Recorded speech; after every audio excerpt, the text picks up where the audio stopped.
बिस्मिल्लाहिर्रहमानिर्रहीम नहमदुहु व नसल्ली अला रसूलिहिल करीम अम्मा बाद अऊज़ु बिल्लाहि मिनश शैतानिर रजीम बिस्मिल्लाहिर्रहमानिर्रहीम क़ू अनफुसकुम व अहलिकुम नारा सदक़ल्लाहुल अज़ीम।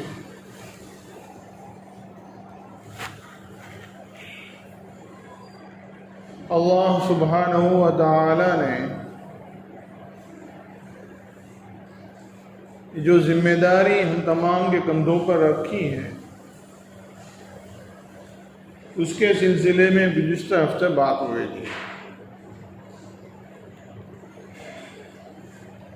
और गुज़िश्ता ये बताया था कि अपनी औलाद की तरबियत अपने घरों में ये वालिदैन के एक ज़िम्मेदारी है, अल्लाह ने उन्हें दी है। कुरान की आयत ये पढ़ी थी कि अपने आप को अपने घर वालों को जहन्नम की आग से बचाओ,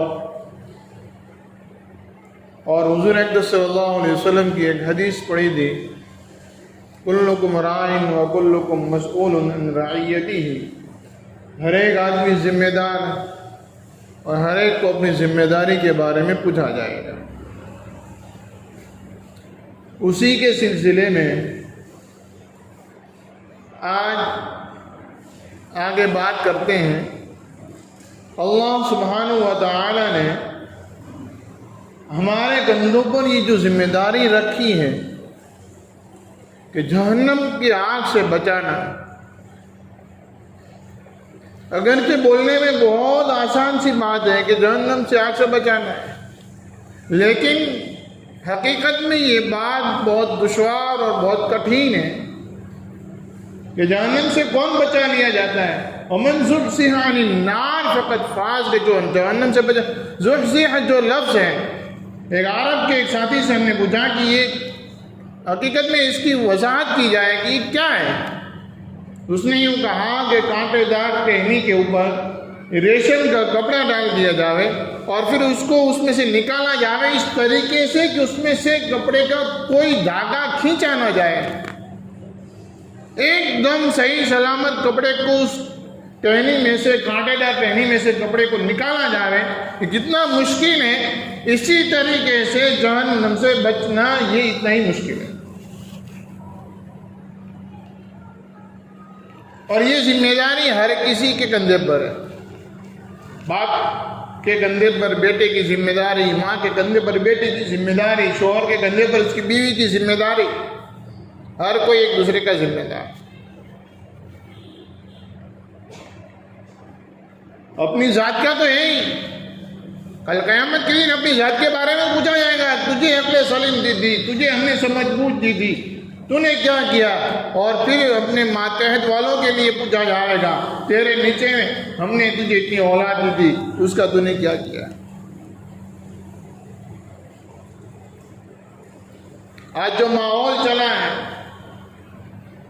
बेपर्दगी का, लड़कियां बड़ी होती चली जा रही लेकिन माँ बाप को शोर नहीं, और सोशल मीडिया का जो माहौल चला है, अल्लाह उस समझ माँ बाप की बेरवी और माँ बाप की बेएहतियाती की वजह से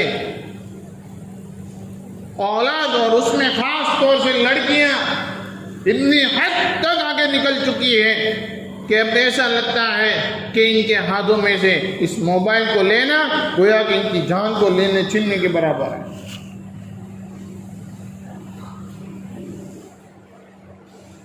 इतना बुरा माहौल। माँ बाप अपनी बेटी को यहाँ तक कहने के लिए राजी नहीं है कि बेटी कम से कम अपने कंधे पर दुपट्टा डाल दे, सर पर क्या डालेगी। एक आम माहौल बना हुआ है, जिसकी शादी हो जाए या जिसकी मंगनी हो जाए बस उसको पर्दा करना है, उसको बुर्का करना है। जिसकी शादी नहीं हुई अभी तक तो बच्ची है,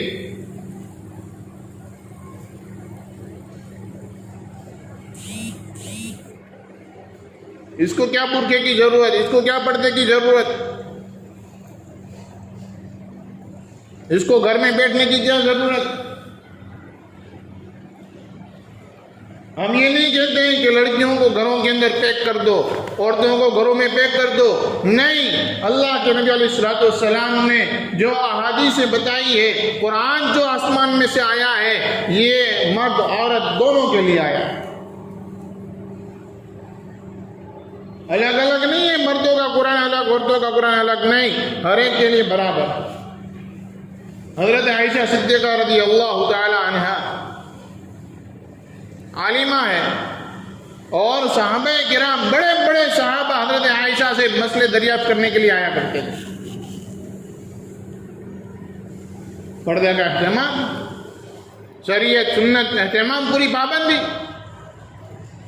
चाहे जिसको आना है आए।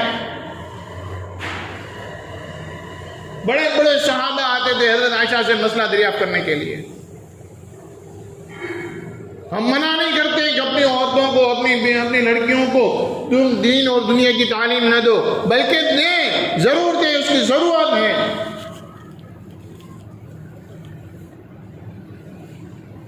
आज अच्छे लेडीज टीचर की जरूरत है, अच्छे लेडीज डॉक्टर की जरूरत है, समाज को जरूरत है इसकी। अगर हम नहीं पढ़ाएंगे तो कहां से आएगी। लेकिन इससे पहले इनको दीन दे, अल्लाह का अहकाम दे, नबी के तरीके दे, उन्हें ये बात समझाएं कि बेटी तू जो चाहे कर ले, लेकिन तेरे हिसाब से किसी भी कोने में किसी मुसलमान को नजरें झुकाने या अपने गर्दन झुकाने का मौका ना हो, ऐसे काम मत करना। तेरी वजह से इस्लाम में या कुरान या हदीस के ऊपर कहीं धब्बा ना लगे, इसका ख्याल रखना।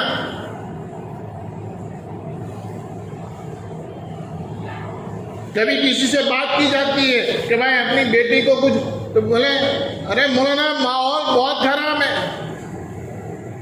ये खराब माहौल सिर्फ लड़कियों के लिए, औरतों के लिए नहीं है, खराब माहौल मर्दों के लिए भी है, हर एक के लिए खराब है। लेकिन उसमें से गुजरना कैसे, किस तरीके से उसका सामना करना, ये अपनी बेटियों को हमें सिखाने की जरूरत है। पर्दा किसको कहते हैं, कभी जाए पूछे। आज अगर बुर्का पहनाते हैं अच्छे अच्छे नमाजी घरानों की औरतें, उनकी लड़कियां ऐसे बुर्का पहनती, ऐसा लगता है किसने कपड़े पहने, सिर्फ बुर्का ही पहना है। हालांकि बुर्का तो इसके लिए है कि लोगों की निगाहों से औरत का बदन छिपा रहे। जरूरी नहीं है कि काले कलर का बुर्का पहने।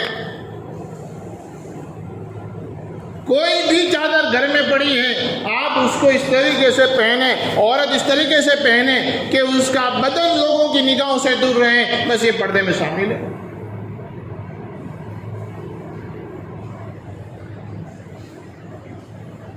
फैशनेबल बुर्का पहनना कोई मायने नहीं रखता, और वो अल्लाह का हुक्म पूरा नहीं होता उससे। शैतान की चालें हैं ये सारी चीजें। एकदम बरदक और भरत वाले और चमक वाले, ये कोई बुर्का नहीं है, ये साजिशें हैं लोगों की आपकी औरतों को दूसरे के सामने नुमाइश बनाने के लिए। सीधा साधा बुर्का, और ऐसा फीट फाट ना हो कि बदन के नमूने बाहर नजर आए। बुर्का एकदम ढीला ढाला होता है, गोया कि ऐसा लगे कि भाई इसके अंदर कौन जा रहा है, ये कौन है, क्या है, किसी को कुछ पता ना चले।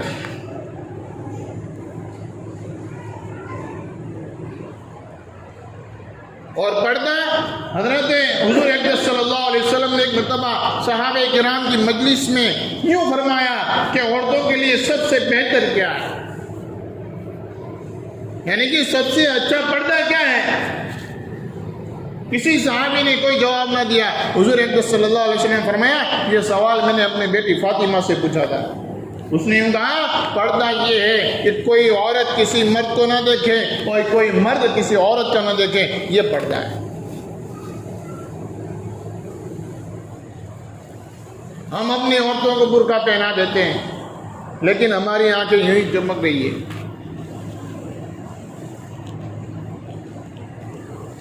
इस तरीके का ये पर्दा नहीं है। पर्दे दोनों तरफ से होते हैं। उनके लिए जिस्म ढांकना है, आंखों का पर्दा है, और हमारे लिए जिस्म को ढांकना नहीं है, लेकिन हमारी आंखों का पर्दा है। कल क़यामत के दिन इन आंखों के जरिए आंखों के बारे में पूछा जाएगा। आंखों का सीना जिसको कहा जाता है। छोटी बच्ची है, तब से उसकी आदत बढ़ाओ पर्दे की। हमारा जो रिवाज जो चला आ रहा है और हमारी जो समझ जो चली आ रही है, शैतान का जो धोखा चला आ रहा है कि भाई बच्ची अभी छोटी है 15-17 साल की बच्ची हो जाती है, लेकिन सर पर दुपट्टा नहीं आता, कंधे पर दुपट्टा नहीं आता, पर्दा नहीं आता। फिर जब वो 18-19 साल की होती है, उसकी शादी की जाती है। अब उसको कहा जाए कि तू बुर्का पहन, वो कैसे पहनेगी? उसने आज तक कभी देखा ही नहीं। उसको बुर्के के शराइत और बुर्के की जो आदाब है वो उसको पता ही नहीं है। सिर्फ ये नहीं है कि काला कपड़ा बदन पर डाल दिया हो गया, नहीं, औरत की आवाज भी पड़ता है, औरत के कपड़े भी पड़ता है। उलमाए किराम ने लिखा है कि औरत खुली जगह पर अपने कपड़े भी न सुखाए, खुली जगह पर अपने कपड़े भी न सुखाएं। अगर औरत अपने कपड़े सुखा रही है, उस जगह को पैक करो, किसी की नजर उसके कपड़े पर ना पड़े।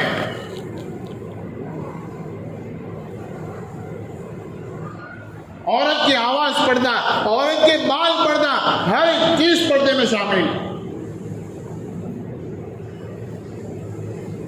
और ऐसा नहीं है कि पर्दे के अंदर रहकर औरत कुछ काम नहीं कर सकती, बल्कि पर्दे के अंदर रहकर औरत अच्छे से अच्छा इल्म हासिल कर सकती है। पर्दे के एहतिमाम के साथ औरत दुनिया में काम कर सकती है। शरीयत ने मना नहीं किया, शरीयत इजाजत देती है। बच्चों की तालीम और तरबियत की जिम्मेदारी औरत पर है, हालांकि वो पर्दे में है। शरीयत के मसले के मुताबिक औरत पर जिम्मेदारी है बच्चों की तालीम और तरबियत की। छोटे बच्चे हैं, माँ उसको सिखाएगी। इसलिए खासकर अभी जो पूरे मुल्क के अंदर जो हालात चले आ रहे हैं, जहाँ कहीं देखो, जो अखबार खोलो, जो खबरें सुनो, जहाँ कुछ खोलो, हर जगह रेप और हर जगह इज्जत आबरू रेजी के समाचार, इज्जत आबरू रेजी के न्यूज़ मिलते हैं कि फला जगह पर ये हुआ। कोई उम्र नहीं देखता कि इतनी साल की हो गई अब इसकी आबरू रेजी होगी। नहीं, छोटी बच्चियों की भी आबरू रेजी हो रही। इसलिए हम अपने बच्चियों को, छोटी है तब से उसको पर्दे का एहतमाम उसको सिखाओ, और उसको जोर जबरदस्ती ना करें कि बेटा देख पर्दा तुझे करना ही पड़ेगा, तुझे ये पहनना ही पड़ेगा। नहीं, बल्कि उसको उसके फायदे बताओ कि बेटा तू ये पहनेगी, इसके क्या फायदे, उसकी फजीलत बताओ। तू ये बुर्का पहनेगी तो इसके क्या फजाइल है, अल्लाह इस पर क्या देगा। नबी अलैहिस्सलाम तेरे इस काम से खुश होंगे। अल्लाह अपने नबी को हुक्म दे रहे हैं, ए नबी जी, अपनी बीवियों को, अपनी बेटियों को और मुसलमान की तमाम औरतों को कह दो कि वो अपने आप को चादरों से ढांक ले। अल्लाह हुक्म दे रहे हैं नबी को कि आप ऑर्डर करो, आप हुक्म करो। ये नहीं कहा कि भाई आप खाली बता दो, जिसको करना हो करे, नहीं, बल्कि आप ऑर्डर करो, हर एक को पर्दा करना है। छोटी बच्ची है, उसको अभी से आदत पड़ो। 8-9 साल की बच्चियां हो जाती है। अभी फास्ट फूड बहुत ज़्यादा खाया जाता है, बच्चियां छोटी उम्र में ही पुख्तगी की हो जाती है, वो बालिग हो जाती है। इसलिए ऐसा नहीं है कि 18-20 साल या हुकूमत जो उम्र तय करे उसके बाद नहीं, बल्कि हमें देखना है हमारी बच्चों की हिफाजत किसमें है। हमेशा अपनी नज़रों को चौकन्ना रखें कि मेरी बेटी कहाँ जा रही है, किससे मुलाकात हो रही है, उसकी सहेली कौन सी है। बाज़ मतलब ऐसा होता है कि हमारी लड़की की सहेली कोई होती है, उसकी आदतें ख़राब होती हैं, और अल्लाह के नबी अलैहि सलाम का फरमान है कि आदमी अपने दोस्त के मज़हब पर होता है। अगर हमारी बेटी की कोई सहेली है जो किसी खराब आदत में मुब्तला है, यकीनन वो आदत एक न एक हमारी बेटी के अंदर भी आएगी। इसलिए अपनी आंखों को चौकन्ना करें, अपने औरतों को, अपनी बेटियों को इसका पाबंद बनाएं, और इसके साथ साथ उनको दीन और दुनिया का इल्म अता फरमाएं। दोनों चीज़ें उनको सिखाएं, उनको बताएं कि भाई देखो अल्लाह क्या चाहते हैं, नबी क्या चाहते हैं, और इसी तरीके से अभी फ़िलहाल दुनिया में क्या चल रहा है सारे काम उनको बताओ, बैंक का, सरकारी का, अपने साथ जाकर उनको बताएं देखो ये काम इस तरीके से होता है। अकेले ना भेज दें कि जा तू ये काम कर ले। सहाबा किराम के ज़माने में घर का किराना और घर का सामान लाने के लिए सहाबा खुद जाते थे, औरतों को नहीं भेजते थे, औरतों को नहीं भेजते थे। आज हम अपनी औरतों को पैसे दे देते हैं, ले पूरे महीने के पैसे, अब तुझे जहाँ चाहे तू खर्च कर, बस अपना घर चलना चाहिए पूरे महीने के लिए। हमारी जिम्मेदारी पूरी नहीं होती। हमारी जिम्मेदारी अपने घर में क्या आया, क्या नहीं आया, कहाँ खर्च हुए नहीं हुए, सारे देख रहे। मैं ये नहीं कहता कि अपनी औरतों को, अपनी बेटियों को पैसे खर्च करने के लिए ना दें, लेकिन उसका हिसाब रखें। पर्दे का इत्माम, दीनी दुनियावी तालीम उनको बताएं। आजकल हर काम में हम औरतों को धक्का मार देते हैं, मुझे फलाना काम है, मुझे दुकान पर जाना है, मुझे नौकरी पर जाना है, जा तू कर लेना, तू कर लेना। सरकारी कामों में, सरकारी दफ्तरों में हमारी औरतें धक्के पर धक्के खा रही हैं। इसके बारे में कल क़यामत के दिन पूछा जाएगा कि तो जहाँ तुम्हें जाने की जरूरत थी औरतों को क्यों भेज दिया। हम अपनी आंखों से देखते हैं ऑफिस के बंद होने के टाइम पर मुसलमान औरत पर्दा पहनकर, बुर्का पहनकर ऑफिस के बाहर खड़ी है। पूछा क्यों खड़ी है? बोले साहब ने कहा है कि 7 बजे आना, तेरा काम करेंगे।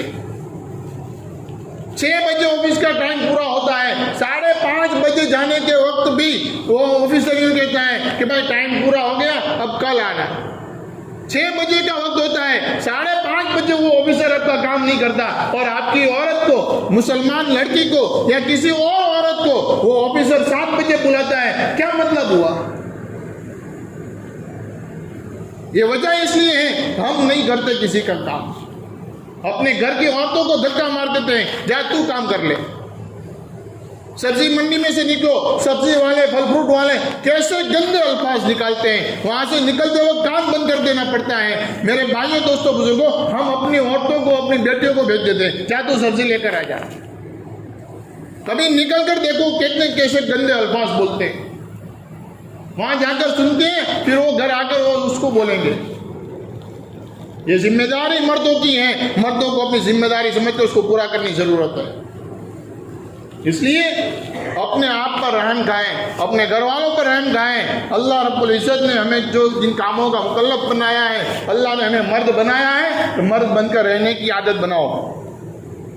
मर्द बनाया है तो मर्द बनकर रहने की और उसकी जिम्मेदारियों को पूरा करने की आदत बनाओ, वरना फिर ये होगा कि हमारी औरतें हमारे हाथों से निकल जाएगी। फिर ये आदमी ये कहता है यार मेरी बेटी जो है अब किसी की घर में सुनती नहीं है, और वो जब चाहे घर में देर तक आती नहीं है, फ़ोन पर फ़ोन करने पड़ते हैं, ये सारी शिकायतें होती है। फिर मौलाना को फ़ोन करेंगे, कोई अमल हो तो बताओ ना, मेरे बेटे हमारी सुनती नहीं है। औलाद को सुधारने के लिए कोई अमल नहीं है, औलाद को सुधारने के लिए कोई अमल नहीं है। उसका अमल ये है कि हम शरीयत सुन्नत के पाबंद बन जाएं और अपनी औलाद की निगरानी करें, ये उसका अमल है। बाकी कहीं कुछ पढ़ लो और कुछ कर लो तो इससे औलाद सुधर जाएगी, ऐसा कहीं नहीं लिखा। इसलिए अपनी जिम्मेदारी समझें। और हम अपनी औलाद की निगरानी करें। मैं ये नहीं कहता कि उनके पीछे हाथ धोकर पड़ जाओ, उनके पीछे हाथ धोकर पढ़ने का नहीं कह रहा हूँ, लेकिन उनकी तरबियत अल्लाह ने हमें उसके जिम्मेदार बनाया है। हम अपनी जिम्मेदारी समझें और उसको निभाने की कोशिश करें। अल्लाह तबारक व तआला हम तमाम को कहने से ज़्यादा अमल करने की तौफीक अता फरमाए।